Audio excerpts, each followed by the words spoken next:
ऐसे ही नई और मजेदार कहानी सुनने के लिए हमारे चैनल को सब्सक्राइब करना ना भूलें। धन्यवाद दोस्तों।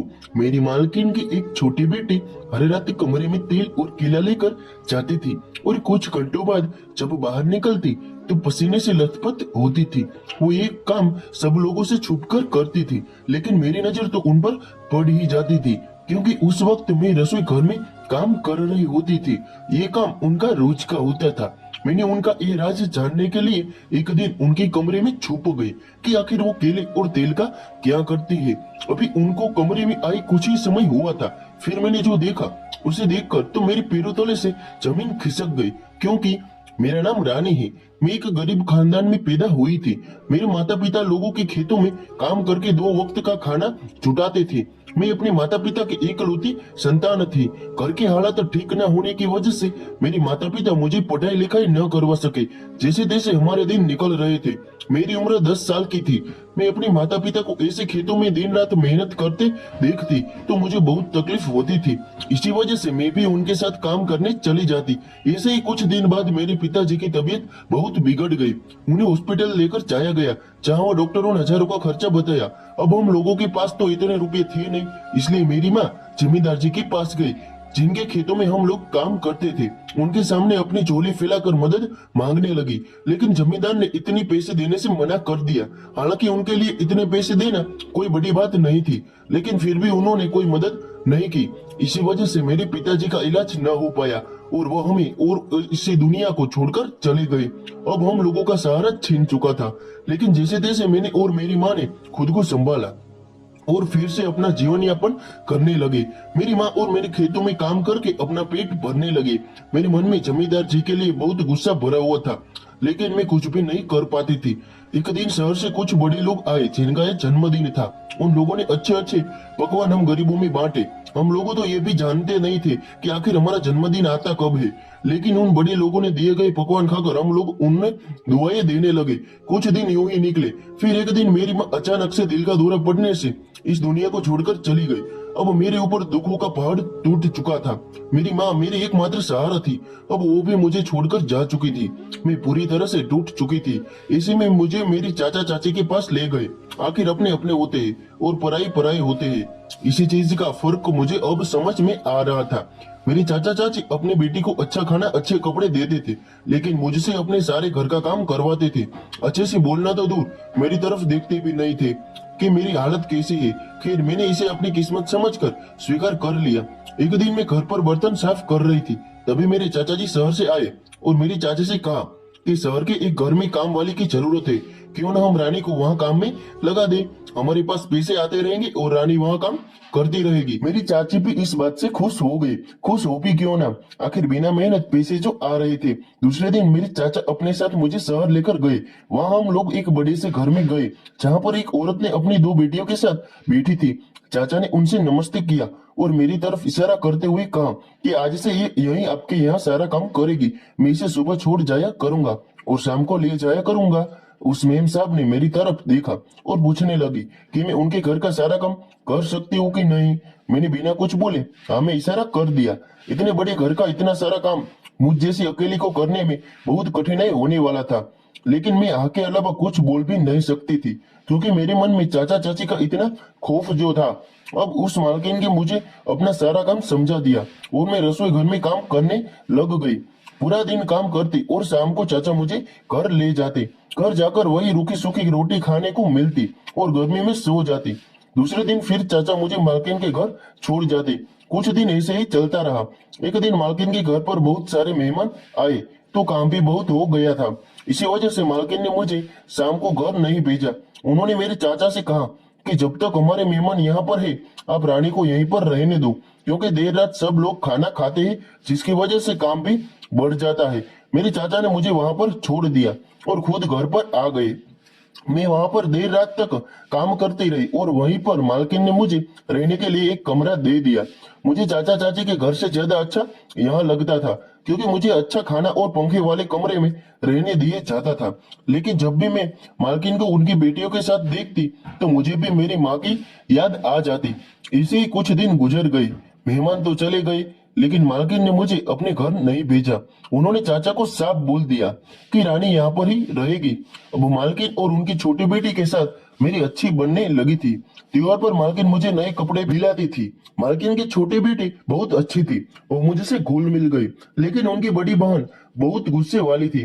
वो मुझे एक नौकरानी ही बोलती थी और ठीक से बात भी नहीं करती थी। एक दिन मालकिन और उनकी बेटियों को 2 दिन के लिए कोई शादी फंक्शन में कहीं बाहर जाना था। तो मालकिन ने मुझे अपना घर संभालने को बोला और कहा कि तुम यहाँ रहना और घर की अच्छे तरीके से देखभाल करना। अब इतने दिनों से मैं उनकी देखभाल कर रही थी तो उन्हें मुझ पर विश्वास हो गया था। लेकिन मैंने मना कर दिया क्योंकि इतने बड़े घर में मुझे भी अकेले रहने में डर लगता था।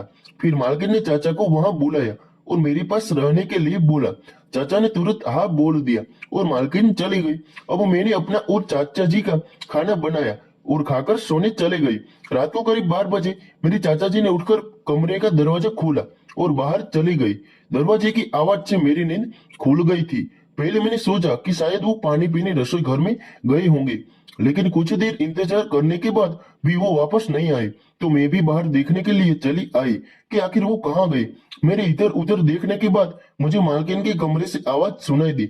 मैंने जैसे ही उनके कमरे में झांक कर देखा तो वहां पर मेरे चाचा जी मालकिन की अलमारी से कुछ तलाश कर रहे थे। मैंने पूछा, क्या ढूंढ रहे हो चाचा जी? तो वो एकदम घबरा गए। उन्होंने कहा, कुछ नहीं, बस यूं ही देख रहा था कि अलमारी कितनी अच्छी है। मुझे समझ आ गया था कि चाचा जी यहाँ चोरी की फिराक में है। इतना बड़ा घर और इतने अमीर लोगों के घर में खुद को अकेला पाकर कुछ आदमियों के मन में पाप जाग ही जाता है। तो फिर मेरे चाचा जी तो ऐसी छोटी मोटी चोरियां गांव में करते ही रहते थे। लेकिन मुझे डर था कि चाचा यहाँ पर कोई भी गड़बड़ न करे, क्योंकि मैं नहीं चाहती थी कि मालकिन का विश्वास टूटे।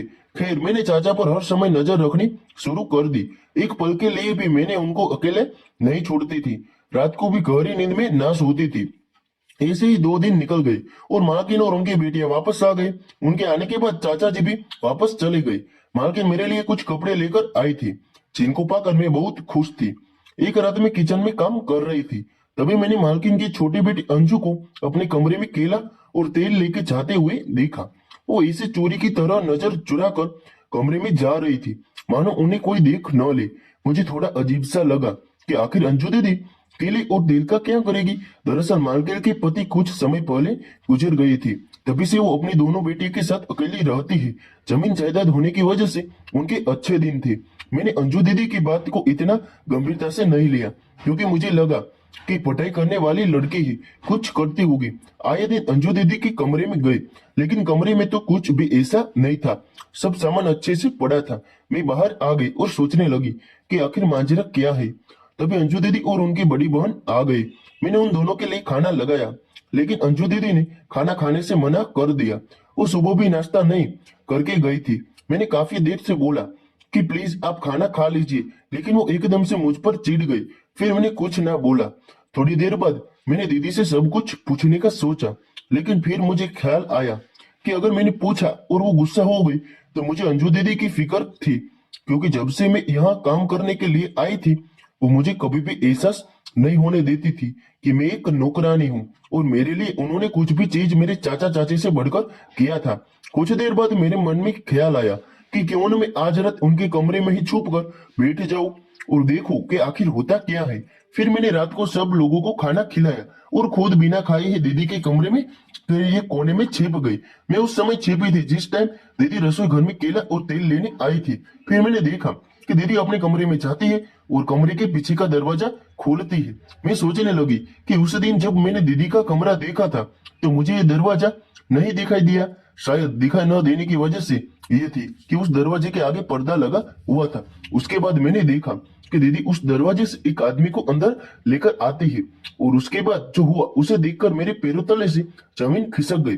तभी अचानक से मेरे हाथ की चेन जो मेरी माँ ने बाहर मेले से मुझे लाकर दी थी वो निकलकर नीचे गिर गई। उसकी आवाज से दीदी को वहम हुआ कि कोई और भी उनके कमरे में है। उन्होंने उठकर सब जगह देखा तो एक कोने में मुझे खड़ा पाया। दीदी मुझे देखकर घबरा गई और गुस्से से मेरी तरफ देखकर बोली, तुम यहाँ क्या कर रही हो, और वो भी ऐसे छुपी हुई? क्या कर रही थी तुम यहाँ पर? मैं भी उनके इस गुस्से के आगे से डर सी गई। फिर मैंने कहा कि मुझे माफ करना दीदी, मैं यहाँ कोई गलत इरादे से नहीं छिपी थी वो मुझे आपकी फिक्र हो रही थी, क्योंकि आजकल आप न तो अच्छे से खाते हैं और उस दिन आप अपने कमरे में से रोते हुए भी निकले थे ना। उसके बाद अंजू दीदी ने मुझे सब कुछ बताया कि वो कुछ गलत नहीं करती है, जबकि भला ही करती है। उन्होंने इस आदमी की तरफ इशारा करते हुए कहा कि ये मेरे दादाजी है। मेरे पिताजी की मौत बाद मेरी माँ ने इन्हें घर से निकाल दिया था। तब से ये एक मंदिर में रहते थे, लेकिन मुझसे ये सब देखा नहीं गया। मैंने इस बारे में माँ से बात करने की कोशिश की थी, तब उन्होंने मुझे खूब डांटा।